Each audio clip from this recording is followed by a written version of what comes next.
Before we get into the video, could everyone please subscribe to my Endless Diary Tales channel? Thank you so much. I'm in a vegetative state, but I got married to the daughter of the Liu family all because I accidentally got her pregnant. When everyone thought I would cling to my wife's status, I left resolutely because of a birthday wish my daughter made. Chapter 1. I handed the divorce papers to Willow. She just glanced at me indifferently, like she was looking at a stranger. In 5 years of marriage, we never shared a bed since the wedding day. We slept separately and rarely even ate together. Despite this, she pretended to be a loving wife in public, showing off our supposed affection. I am a legal advisor at the Liu Group, while she is the heiress Willow. In a novel, I would be the typical live-in son-in-law of a wealthy family. But our marriage wasn't due to a great debt the Liu family owed mine, nor because we were deeply in love, nor a parental agreement. It was merely an accident. Because of this, I endured the cold stares of my father-in-law and brother-in-law. They treated me with disdain both at home and at work, acting as if I was a dog they didn't need to feed. But I tolerated it until today because of that accident. Willow's eyes were cold and distant. She said blandly, "George, do you think I would never divorce you? Talking about personal matters during work hours, that's an $1,800 fine." She was certain I wasn't genuinely seeking a divorce but merely pressuring her. Her distant gaze reminded me of that afternoon long ago. 3 months into my job, my boss targeted me several times because I unknowingly took a position he wanted for his candidate. He berated me for my writing style differences. Frustrated, I went to the corner of the company courtyard to smoke. That's where I met Willow. She was stunning in a black fitted dress. Her hair swayed gently in the breeze. Her features were fresh and elegant. Her red lips parted under a high nose, and her eyes beneath thick lashes were like a spring pool. As I approached, I smelled a faint floral scent. Despite her beauty, she was crying against the wall. I exhaled deeply and impulsively patted her shoulder. She looked up at me, startled, her teary eyes shining. I sympathized deeply, saying, "Did you get scolded too? Let me tell you, the higher-ups here are all brainless. Why get mad at idiots?" She frowned and asked, "Are they all like this?" "Of course," I replied. "Let me explain." I smoked while naming and cursing all the leaders I knew for 10 minutes, venting my anger. Then I added, "If the company keeps running like this, it'll be doomed. Don't be sad. Curse them too. Every employee curses their boss. You'll feel better. If not, lean on my shoulder." To my surprise, she leaned on my shoulder, finding solace. Her hair brushed my cheek, fragrant. I felt her breathing, initially rapid, gradually calming. My heart pounded as if shocked by electricity, unable to calm down. I thought it was a beautiful afternoon, but then she got up, smiled, and pointed to my badge, saying, "George, right? Slacking off and smoking during work hours, that's an $1,800 fine." Later, I learned she cried because of Makoto, but I had already fallen deeply in love with her. Willow never liked me from the start, it was always Makoto. So I didn't bother arguing. "Fine me. Let her," I said. "Willow, I want a divorce as soon as possible." Willow finally glanced at the papers and said, "George, if you want to trick me, at least make a real divorce agreement. Only compensation." Willow didn't know the amount matched what her father once offered to make me leave her. But I stayed because I am a transmigrator completing missions to wake up from a vegetative state. After meeting her, the system told me the mission: marry Willow and have a child. No matter how hard I tried, I couldn't warm her heart. We have no future. This money is a belated compensation. I don't want to argue. The $50 million in the agreement is a negotiable amount for the Liu family and a fortune for me. Enough for a luxurious life. Willow stood up, looking at me disdainfully in her expensive designer chiffon dress, and sneered, "You didn't even write about our daughter's custody. What? You don't want your precious daughter anymore?" I smiled finally. "No." Chapter 2. I used to love Anna Wang very much. As an orphan since childhood without parents or siblings, only my shadow accompanied me. I didn't understand the meaning of family until I first held Anna in my arms. Seeing her tiny face and feeling her warmth, my heart melted. This feeling filled my soul, completing a missing part of me. Every smile, every glance from her brought me immense happiness, making me feel I finally had a family, someone worth protecting with my life. I gave all the affection I lacked in my childhood to Anna. I was incredibly protective of her. She was my only blood relative, so if I didn't cherish her, who would? But Willow had no feelings for Anna. Since Anna was an unexpected pregnancy, Willow's contempt for me also transferred to Anna. When the doctor placed Anna beside her after birth, she merely glanced and turned away, saying, "She looks like George." Then she left Anna for me to take care of. Her mother didn't love her, so I played both father and mother. People say daughters are like little jackets to their fathers. I never received familial love, and wouldn't let my daughter miss out either. For 5 years I poured all my patience and love into every stage of her growth. Strangeli, ana adoret villov. She had a talent for languages. At just 3, she coldly said to me, "Mom doesn't spend time with me because it's your fault, Dad." I took it as childish talk. At 4, she met Makoto, who had returned from abroad after his divorce. She told the nanny, "No wonder Mom likes Makoto, I like him too. Uncle Makoto is much better than Dad. He's handsome and rich, always buys me lots of treats. Unlike Dad, who never lets me eat anything fun." Just because I wouldn't let her have too many sweets, she pouted angrily. I overheard her complaints from the kitchen.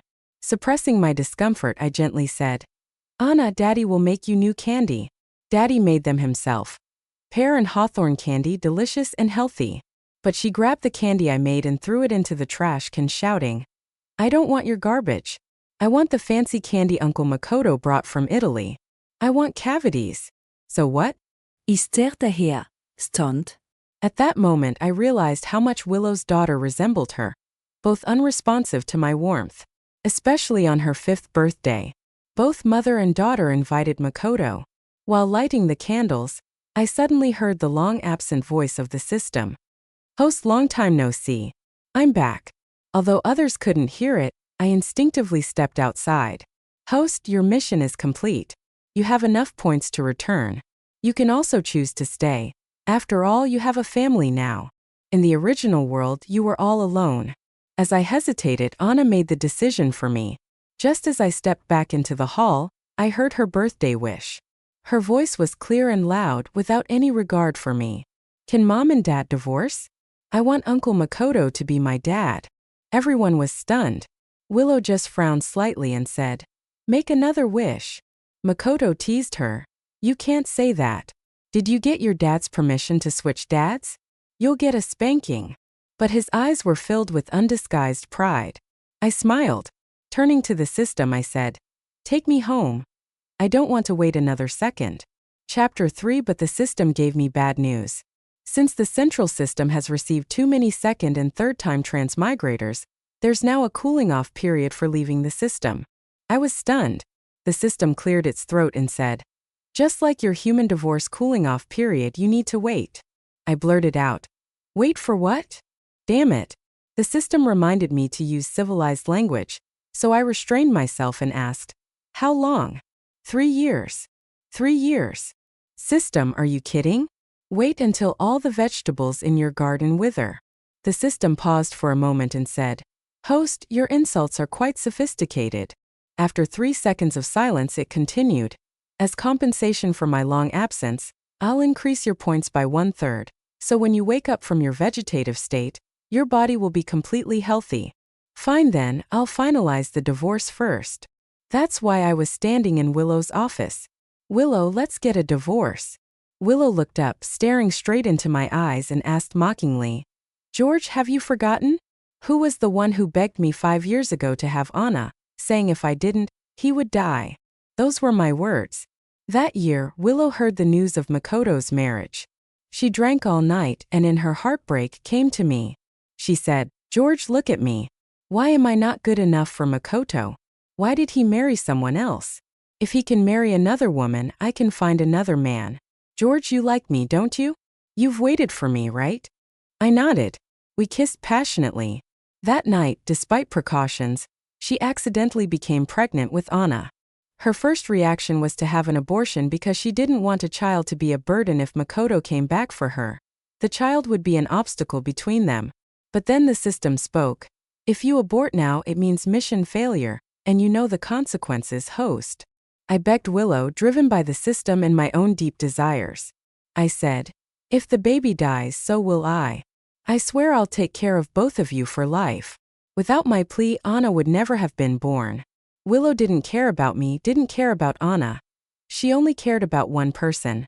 Makoto, who had lived with her in the orphanage and saved her. Willow always wanted to marry just one person, Makoto. The day her biological father took her from the orphanage, she cried and begged Makoto to wait for her to marry him. So she always held on to her feelings for Makoto. However, the next news she got about him was his marriage. Much later, I learned that Willow agreed to my proposal and decided to keep the child, not because she believed my words, but because of something Makoto said. He told her, "Willow, why do you think you deserve me to wait for you forever?" Chapter 4. I looked at Willow's beautiful face. But I was thinking, I hope I never see her again. I said calmly, "Since both you and your daughter like Makoto, after the divorce you can form a family. Everyone will be happy, right?" Willow smiled at me, but I could see the disdain and arrogance beneath her smile. She said, "George, aren't you hypocritical? Do you think this will make me beg you? You really disgust me. Also, the child is mine. You tricked me into having her. From the moment you tried to threaten me with divorce, you completely lost your right to be a father. So if you want me to sign the divorce papers, it's simple. You must promise never to come near my daughter again, never to see her." In the past, this would have been a fatal blow to me, because love makes one vulnerable. After all, she is my only relative, my only daughter. But now I don't care about anyone, so I have no vulnerabilities. Under her contemptuous gaze, I replied calmly, "Fine." She was taken aback, her eyes darkening. She grabbed a pen and quickly signed the agreement. Then she threw a copy at me. I picked it up and turned to leave. Willow bit her lip and said, "George, take your lies and get far away. Never come back." I said, "Fine." My emotions were frighteningly steady. But then I paused and smiled, asking her, "We haven't received the divorce certificate yet, and you haven't paid the compensation. I won't leave. Please pay in advance, thank you." Willow's face turned red. Reluctantly, she signed a check. Chapter 5. Watching George leave the office without looking back, Willow felt an inexplicable panic. Just then, Secretary Chen walked in with some documents. She had been with Willow for many years, both a subordinate and a close friend. She said, "Willow, is George asking for a divorce?" Willow nodded without replying, taking the documents somewhat despondently. The secretary smiled and said, "It's just a quarrel. George won't really divorce. George loves you and the child so much. How could he bear to leave you?" Willow frowned slightly and said, "Whether he leaves or not, he has no right to show me attitude. Everything he has is because of the Liu family. If he really wants a divorce, I'll make Anna change her surname to Liu." Secretary Chen smiled, put down the documents, and left. The office suddenly became eerily quiet. For some reason, she kept recalling George's departing figure, which felt unfamiliar. It wasn't the George she remembered. She inexplicably recalled that night. For the first time under him, Willow felt nervous and scared, her eyes red, her voice trembling. George had said things she didn't understand.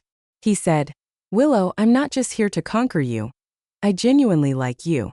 Otherwise, I wouldn't be doing this with you. Willow, I'll stay here and treat you well. Please treat me well too, okay?" Though she didn't understand, she inexplicably felt at ease, no longer scared. She intertwined her fingers with his and kissed him. Over the years, George was always gentle and considerate. The only thing that disgusted her was forcing her to keep the child, ruining her future with Makoto.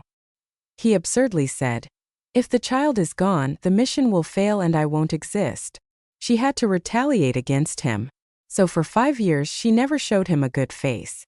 After all, he was homeless and would stay with her till death. His wish echoed in her ears again.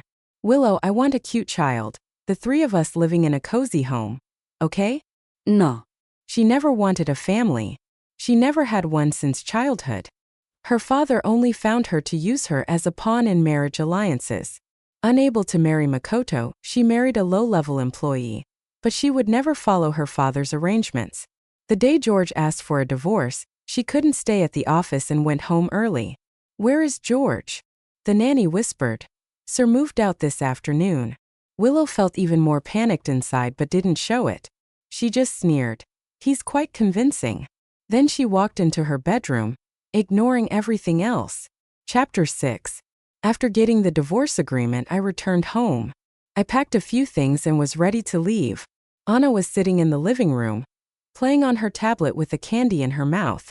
Colorful wrappers were scattered all over the floor. She glanced at me and said flatly, "Mom allows me to eat these. Uncle Makoto gave them to me, so mind your own business." I smiled. "I won't mind at all. You can eat 100 if you like." I squatted down and pinched her cheek. "If you get cavities, it's your problem, not mine." "Anna, I'm leaving." "Where to?" "To make room for your new dad. I won't come back here anymore." Anna frowned, her expression just like her mother's. "Dad, you're talking nonsense. Mom says you're an orphan and without clinging to her, you have nowhere else to go. Dad, you're so useless. As a dad, you're such a failure. No one in this family likes you or needs you. Uncle Makoto would never be so pathetic, always working or circling around the child at home. It's so annoying. Dad, you should leave. I won't miss you." Then she lowered her head and continued playing her game. Watching her indifferent back, if it were before, I would have been extremely hurt. Before, I would often ask her carefully what she was playing if she would teach me if I could play with her. I, a grown man, played girls' games, tea parties, and role-playing, sacrificing so much time just to spend time with her. But all I got in return was her disdain. Any slight disagreement led to her tantrums and sulking. Now I don't care anymore. Whoever wants to care can go ahead. All right, Anna. I hope you can keep that tough mouth of yours. With that, I dragged my suitcase out the door. The warm sunlight stung my eyes. A phrase flashed in my mind. Live towards the sun. Since I only had to wait 3 years, I quit my job, took the compensation, and settled down, renting an apartment in a nice community. No need to buy. I couldn't take it with me after 3 years anyway. The community was beautiful, and from my window I could see the sea. But I could also see people walking into the sea. A little boy alone slowly approached the waves. Instinctively, I ran downstairs in my slippers, crossed a road and a green belt to the beach. I picked up the little guy. "Where are your parents?" The boy was about 3 years old with big round eyes like grapes. His eyes were wet as if he had just cried. But he didn't say a word, just tightly clutched his clothes. "Daniel." A woman walked over, her long hair flowing like a waterfall in the sea breeze. She had a fresh, natural look with a gentle smile. I hadn't noticed her earlier, sitting on a hammock under a tree watching him. "Thank you. But don't worry, he wouldn't dare go further." I was watching. The woman approached to take the boy. "Daniel, come home with mommy." But the boy clung to my pants. With his chubby mouth, he said, "Hug." The woman was surprised and smiled. This is the first time Daniel has asked a stranger to hug him. I rubbed the little guy's head. Since I had nothing better to do, I carried him back to the community. It turned out they lived next door. The woman thought for a moment and said, "Mr. Wong, Daniel seems to like you. I know you're single and currently not working. It's just me and my son. I'm a doctor and I often bake. If you're willing." I quickly handed the boy back. I interrupted her, saying, "Miss, if you're interested in me, just say it. You look like a model with your height and long legs, and your fair skin and beauty make you look like a celebrity. Why are you acting like a stalker? How did you find out so much about me?" She looked stunned and said, "Mr. Wong, I wanted to ask if you could help look after Daniel for a while. I just fired his nanny for mistreating him, and I need someone to watch him until I find a new nanny. I saw how you cared for children, so I thought I'd ask. I can make you some treats in return." I was speechless. What a misunderstanding. But then I thought again and asked, "How did you find out so much about me?" She said, "Well, I know your information because I'm your landlord." After confirming her identity, it was true. I felt so embarrassed, but I'm someone who can admit mistakes and adapt. So I said, "Miss Landlord, I apologize for being creepy." Ok. Chapter 8. Regarding her request, I considered it for a moment and planned to refuse. After all, taking care of children is troublesome. I used to take care of Anna because I was her biological father. I wanted to make up for my own unfulfilled experiences, filling the void in my heart by taking care of her. But now, taking care of another child is something I cannot do. Kids at this age love to run around, and I can't afford to take responsibility if something happens. However, in the next second she said, "You can name your price." So I said, "Sure, sister, when do I start?" There was no helping it. The child's pitiful eyes were too hard to refuse, and I couldn't bear to turn down such a lonely mother and son. Unlike my daughter, he was very quiet and didn't talk much. I took care of him with the same dedication and effort as I did my daughter. So he often sat obediently on his little stool, watching me play video games. Every time I won, he clapped his little hands and praised me. He said, "Brother Wong is amazing. Brother Wong is the best. Brother Wong dominates the game." Sarah looked on speechlessly. I explained to her that I had him call me Brother Wong because it's better to be friends with kids, not enemies.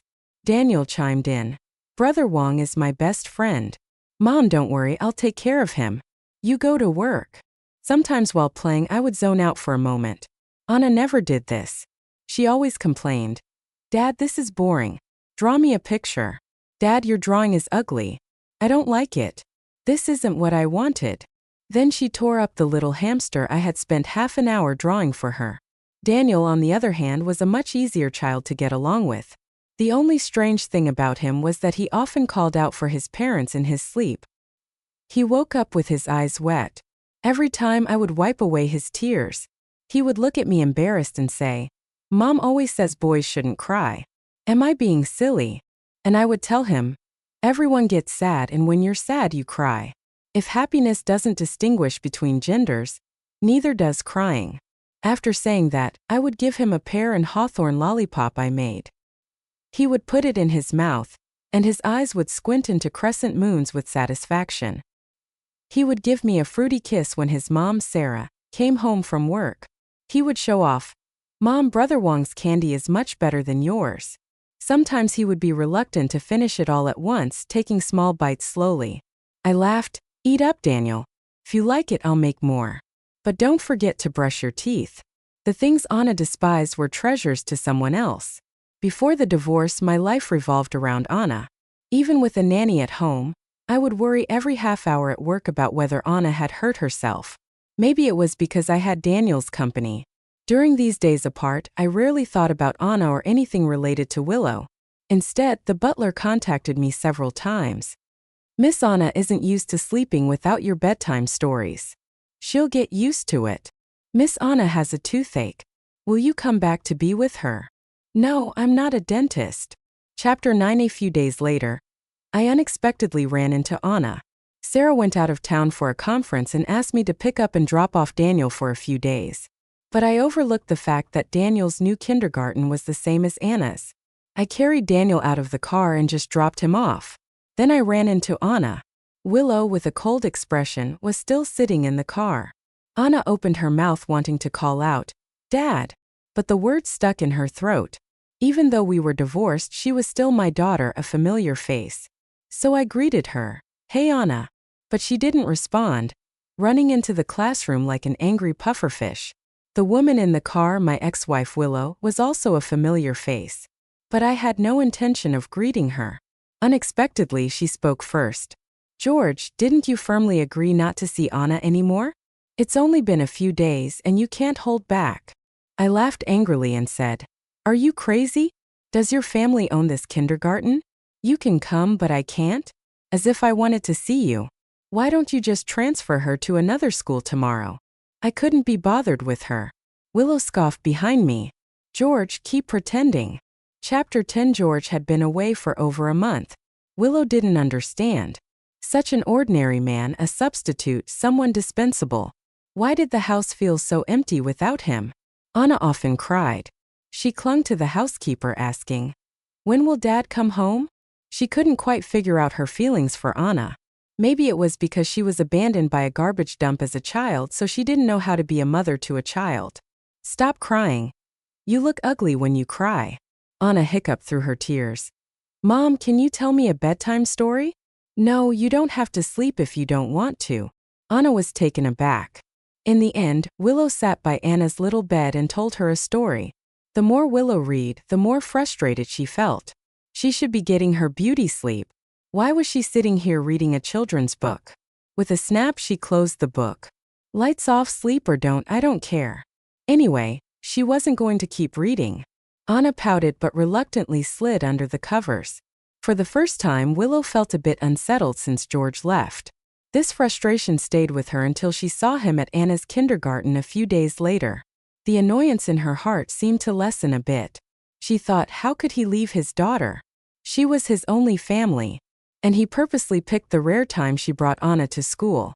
He was just stubborn and prideful. He could have had a good life but insisted on a divorce. So she took Anna out of school, not letting her go to kindergarten. She wanted George to make a wasted trip. Want to see the child? Fine, come and beg her. But 3 days later, Butler Zhang hesitantly said, Sir still goes to kindergarten every day. It seems he's taking someone else's child to school. He hasn't specifically come to see Miss Anna. Willow was taken aback. Chapter 11. Sarah kept her word. In the 3rd month of my time with Daniel, she hired a gentle aunt to take care of him. Out of habit, I helped out when I could because having someone praising you while playing games was just too pleasant. Sarah often cooked for me. Maybe it was a habit from her profession as a doctor. She would deb one fish before cooking it or remove bones from meat before boiling it. But it tasted quite good, though I always felt a bit weird eating it. After dinner, Daniel would habitually play with magnetic blocks on the small table in the living room. We sat on the sofa and chatted. There was an inexplicable peacefulness to it. I couldn't help but ask. Daniel often calls out for his parents in his sleep. Did you do something to upset him, making him cry in his dreams? Sarah said softly, Daniel's parents passed away in an accident last year. Daniel needs time to adjust. I was stunned. Then who are you? A human trafficker? Sarah couldn't help but laugh. What are you thinking? I'm his biological aunt.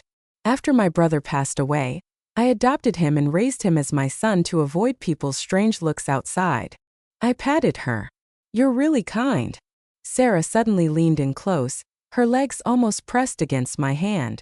I instinctively withdrew my hand, but when I looked up, I met her bright almond-shaped eyes, which made my heart race. I could even smell her faint fragrance. She said, George, do you think a single mom like me can find a man who likes her? Of course you can. You're beautiful, gentle, and kind-hearted. Do you like me? Me. I was speechless. The conversation had shifted too quickly. I instinctively said, why not? Sarah shook her head. Men shouldn't say they can't. I sighed and continued, in 3 years I have to go back home. Sarah's smile faded. She looked a bit forlorn. George, can't you forget your ex-wife? I laughed. How could I? She's getting married. Sarah's eyelashes fluttered and her eyes brightened. Her voice was filled with unconcealed excitement. Really? Should I send her a big gift to congratulate her on her wedding? I was taken aback. Sarah, why are you so excited about my ex-wife getting married? You're acting like it's your ex-husband getting married. Chapter 12. Nearly half a year had passed. There was no sign of George softening up. He seemed to have left decisively and cleanly, as if he had disappeared from her world. At first, Willow didn't care much, and she didn't think about George often. Although Anna often stared blankly at the wooden dolls George made, the nannies took good care of her, so she thought she really didn't like that man at all. But Makoto's hint made her inexplicably anxious. He said, Willow, if you were to choose a ring, would you like a pink diamond? Rumors spread that Willow was going to marry Makoto. She couldn't help but think, did George hear about it? Would George misunderstand and never come back? Actually, Makoto was someone she had liked for a long time in her memories. Maybe childhood memories were deeply ingrained. Back then, she had just arrived at the orphanage, thin and weak. She looked like a little kitten ready to be bullied, and she was often bullied by the kids there.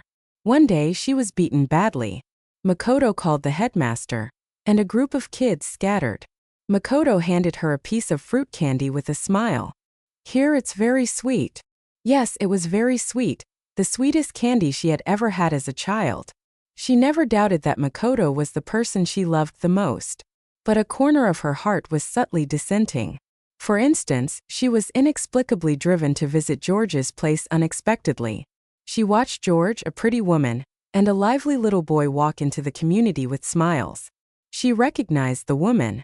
Surprised, but she still held on to a sliver of hope, refusing to think about what might be happening. So when George came out alone, she stopped him, smiling and teasing. "Husband, why haven't you come home for so long? Are you secretly keeping a woman outside?" Saying this, she reached out to hold George's arm. George was stunned and instinctively pushed her hand away, frowned and said nothing. Shouldn't he be happy she came? Why didn't he take the chance she gave? Seeing his silence, Willow felt inexplicably wronged. "George, if I were really done with you, I wouldn't have come back. If you still want Anna, come back yourself.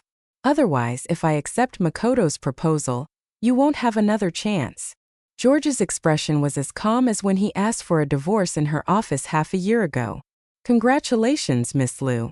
"Thank you, Miss Liu, for going out of your way to personally invite me to the wedding." Willow felt a strange pain in her heart. A fire of anger instantly ignited. Her face turned red, and she said without thinking, "George, do you think you've struck gold?" I was taken aback. "What do you mean?" Willow sneered. "The young lady of the South City Yu family, Sarah Yu." When she mentioned it, I remembered that the Yu family had often caused trouble for the Liu family, using their political background to create issues. Half of the disputes our legal department handled were due to Yu's machinations. She continued, "Sarah may appear to be a small doctor, but she is actually the daughter of the Yu family. Do you think she would marry a divorced man like you?" I frowned. "So what if I'm divorced? Aren't you divorced too? Isn't your dear brother Makoto also divorced? Does that stop you from chasing after him?" "Willow, I know how your family has always viewed me, but look at yourself. Married and thinking about other men. Divorced and seeking your ex-husband. Do you still fantasize that you're some pure maiden saving herself for her first love? Do you think you're a princess everyone has to adore? Even after divorce, do you think I should still be devoted to you? Willow, I need to ask you. Do you think you've struck gold? Do you think Makoto is the light of your life? Go back and check. You might not even know what disease you've caught. You and Makoto are actually a perfect match." Willow's face turned beet red, her eyes glistening with unshed tears, and she bit her lip without speaking. I felt oddly satisfied. Ignoring her shock, I turned and left. Unexpectedly, I ran into Sarah, who had been eavesdropping for who knows how long. I cleared my throat. "I'm usually very nice, not like this. Do you believe me?" Sarah nodded. "I believe you." As we walked, we inexplicably exchanged a knowing smile. I asked her, "Why are you smiling?" "George, you were quite impressive with your scolding. Of course, I think you made a lot of sense." I had to admit, being praised by a beautiful woman, especially one interested in me, greatly satisfied my vanity, quickened my pace. Sarah followed leisurely. "George, the most important thing is that my marriage is my choice, unrelated to the Yu family." George, did you hear that? Chapter 14. A week before Willow's wedding, Anna unexpectedly came to see me with the housekeeper's accompaniment. Anna was almost 8 years old. She had lost her baby fat and grown taller, looking more and more like Willow. "Iana." Her eyes were slightly red. "Dad." I took Anna upstairs. "Did your mother agree to you coming?" I knew that without Willow's permission, the housekeeper wouldn't dare to bring Anna here. Anna nodded. "Dad, do you completely not want me anymore?" I smiled. "Dad never didn't want you. It was always you who didn't want Dad." "Then why don't you come home?" I sighed. "I divorced your mother, and divorce means not living together." Anna turned her head, looking down at the floor. "Can't you come back for me? How can you say you don't want me?" "Anna, why should I come back for you?" Although Anna was young, she was very smart. I didn't treat her like a small child in our conversations because she understood. I once made a mistake thinking I was doing good for others, including you and Willow. But isn't that a kind of moral coercion? I thought accompanying you was good for you, but you didn't need my company. I thought not letting you eat candy was good for you to prevent cavities, but you didn't care about cavities. To be good to someone, you must first know what they like. If I like peaches and you give me apples, is that being good to me? It's not. Meeting the needs of others is truly being good to them, not fulfilling what I think they need. Even if one day you get cavities and regret it, thinking I was good to you back then, it doesn't change the fact that when you didn't care, I wasn't good to you.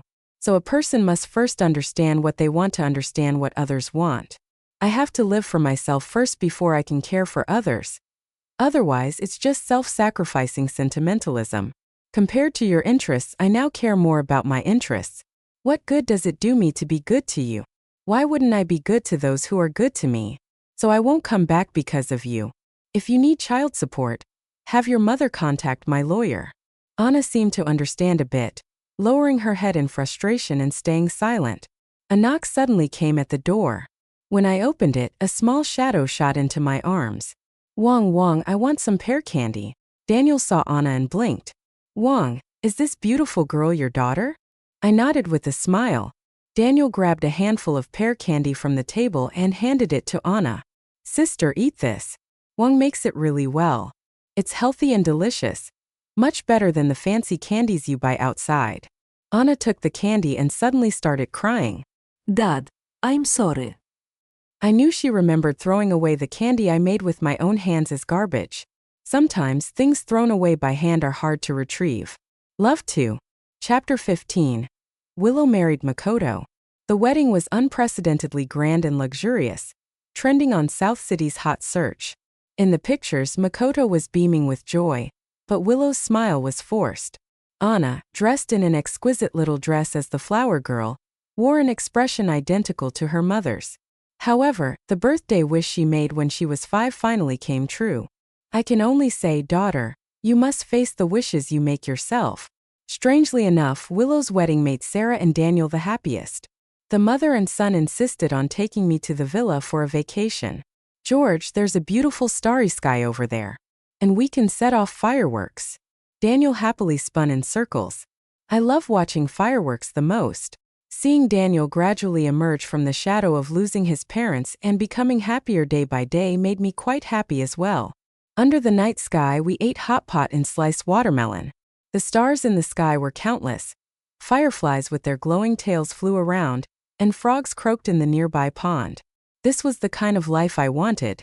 As Daniel handed me a slice of watermelon, he said, Brother Wong, your ex-wife got married. Are you sad?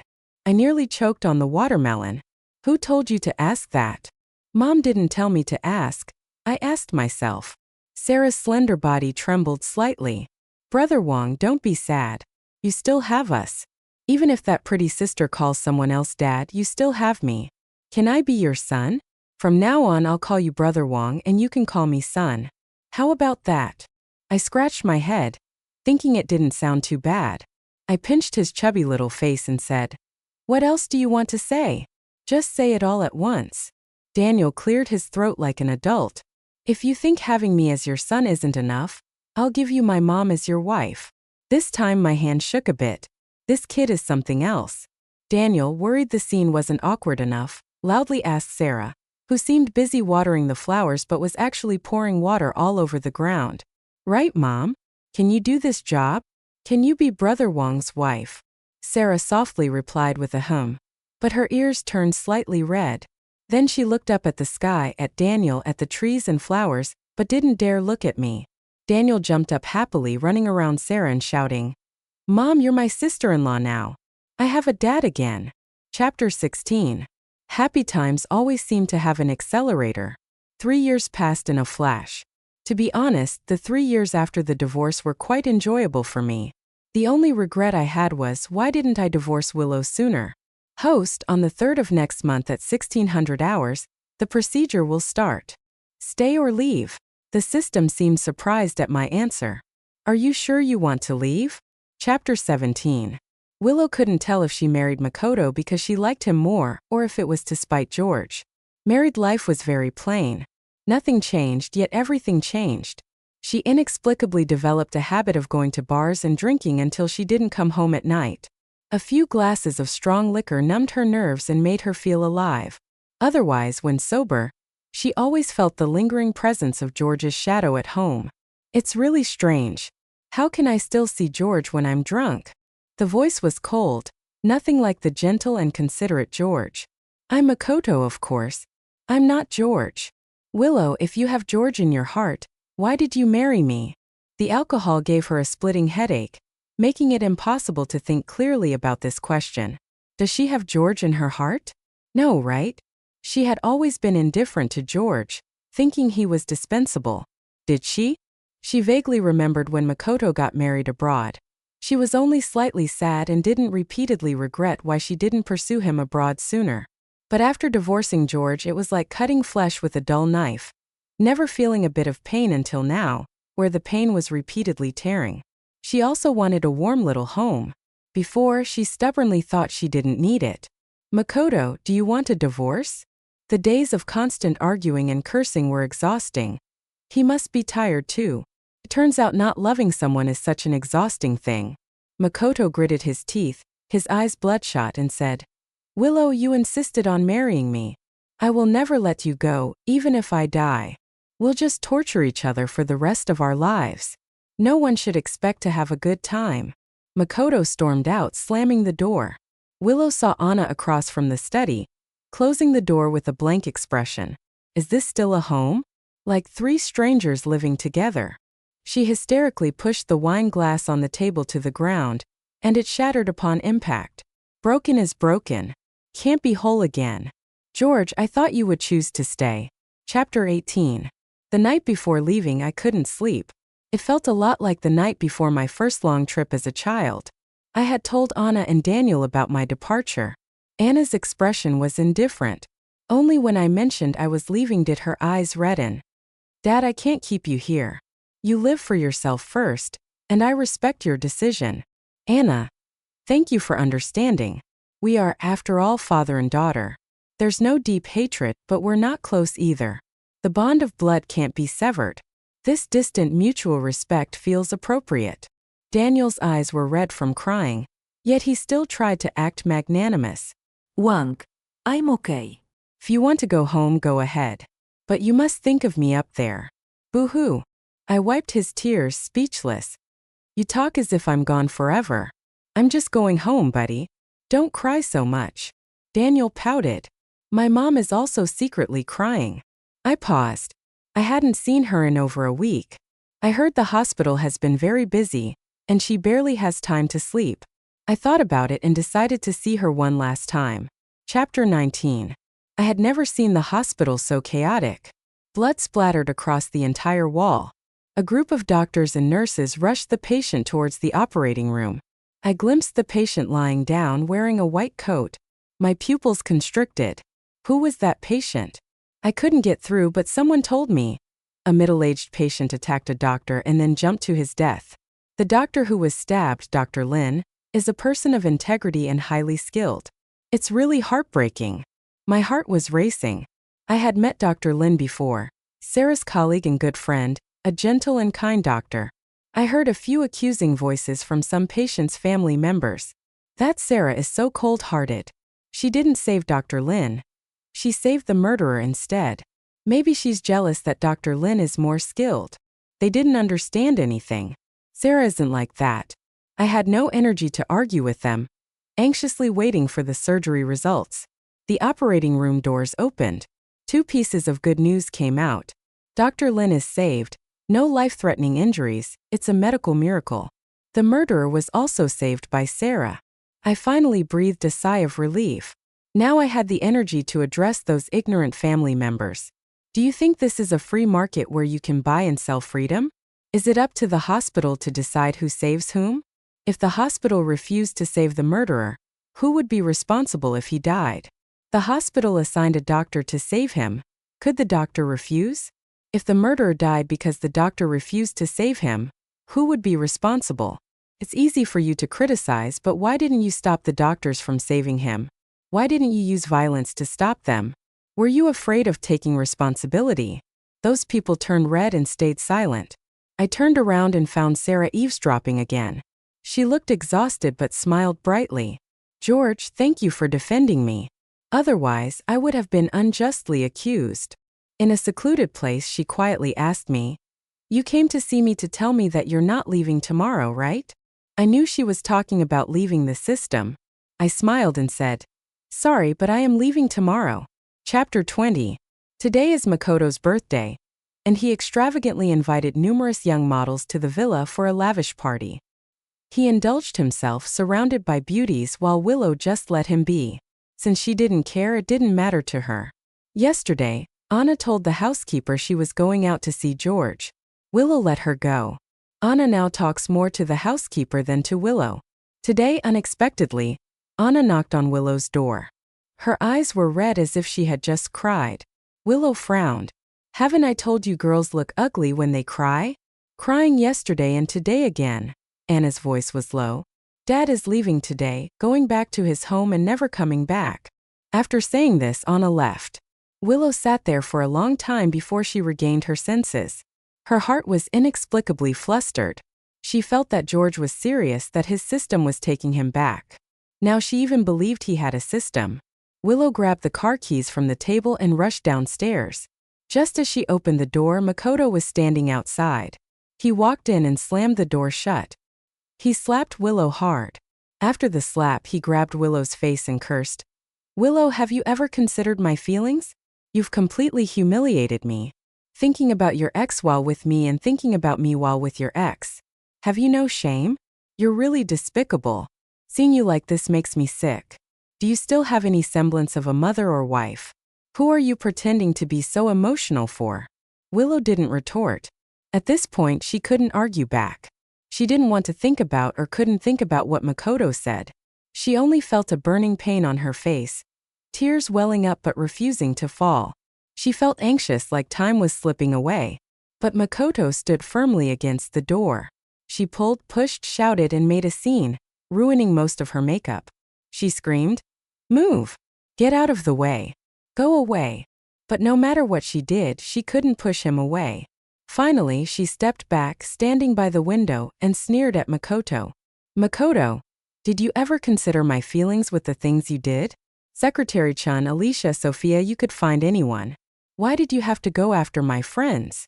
The next second, she pushed the window open and jumped out. There was no time left. If she didn't leave now, she felt she would go crazy. Ignoring the pain from the fall, she crawled to the car. She floored the gas pedal. Maybe this was her last hope. She hoped George could stay. But things didn't go as she wished. Speeding recklessly, she collided with an oncoming sports car at the corner. In the piercing crash, she completely lost control of the car. Her consciousness gradually faded. The airbag deployed. Blood dripped from her head.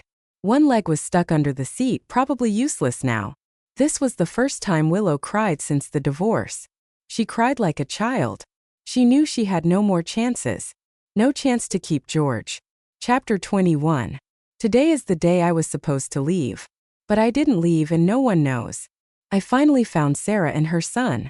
Under the setting sun, Sarah stood there like a jade statue, silently looking at the distant coastline. Her expression was lonely and sorrowful. Daniel was using the little shovel I gave him to dig in the sand. While digging, he muttered to himself. I walked closer and chuckled at what I heard. Crab, don't come and pinch me. Wong left. I thought of 100 happy things to hold back my tears. If Mom can hold back, so can I. If you pinch me and it hurts, I will cry for real. I squatted down and moved the little crabs away from the sand. Dig away, little brother. Daniel looked at me stunned, then turned and shouted. Mom, come quick. I'm seeing things in broad daylight. I see Wong. In the sunset, Sarah slowly showed a faint smile, with a bit of redness at the corners of her eyes. Daniel, it's real. George is back. Daniel was ecstatic. Wong, you're not leaving, right? Sarah tucked her hair behind her ear. Didn't you say you were leaving today? I pointed to the cake placed aside. Today is your birthday. Can't I go out to buy a cake? Sarah's smile visibly bloomed. Daniel ran around in circles on the beach.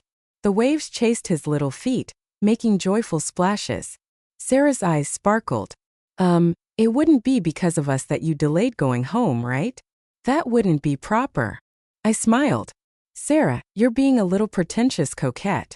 Of course it's not because of you. It's because I can't go back for now. Chapter 22. Yesterday at the hospital, the system was still grumbling. You're so fickle.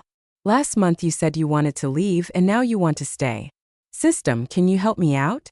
Can I use my points to save Dr. Lin's life?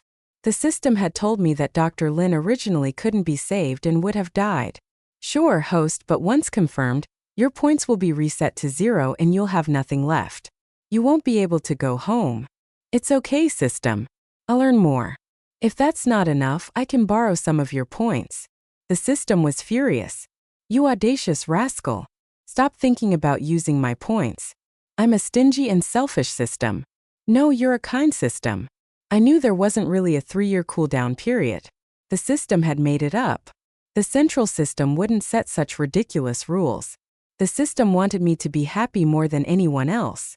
In that other world, I was a lonely vegetative person with no friends or family when I woke up. The system hoped I would find my happiness in this world. Even the house I live in now was found with the system's help. Host, this place is perfect. I feel like we'll both prosper living here. What would a system need to prosper? It was just trying to introduce me to people who could bring joy into my life. The system's efforts paid off, and I'm grateful to it for letting me meet Sarah and her son. Chapter 23. I made a deal with the system, using all my points to save Dr. Lynn's life. So I can't leave now. When I finished saying this, Sarah suddenly froze, then threw herself into my arms. Streams of tears flowed down my neck. George, thank you. You're really great. Daniel clapped and laughed nearby. Mom, are you serious? You're such a big person and you cry more than I do. I gently pushed her away with a smile. Yeah, crying like this, are you trying to make an ocean? I laughed and Daniel joined in. Until the sunset dipped below the horizon, the three of us, bathed in the twilight glow, walked home together, our home.